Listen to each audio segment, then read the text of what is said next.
Euskal Herrian zabalduko den, laster zabalduko den garagardo berri bat da, garagardo naturala eta era artisauean egindakoa.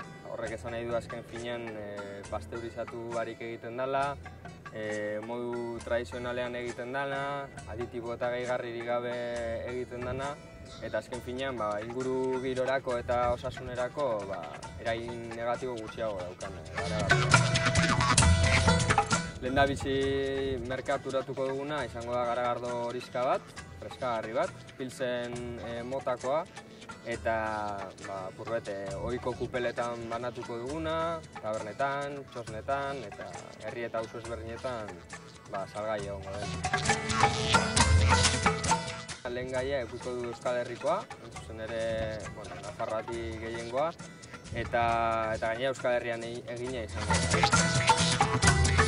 Bizkaiko fabrika baten, guk intentzioa duguna abendu partean fabrikaia bertan martxan jartzeko eta produktua berabe abenduaren amaierarako kalean izateko.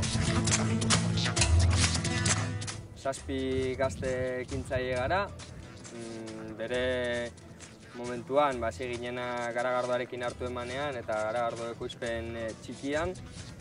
Betidanik gustatu zaigulako garagardoa eta baita ere, bagenuelako buruan halako proiektu bat egikaritzea. Taldean dauzkagu arlo ezberdinetako gazteak, daude ingenieritza kimikoko doktoreak, daude gizarte zientzetako eta ingurugiro zientzetako ikerlariak, eta baita ere enpresa kudeaketan eta enpresa sortzeko kudeaketa hortan adituak.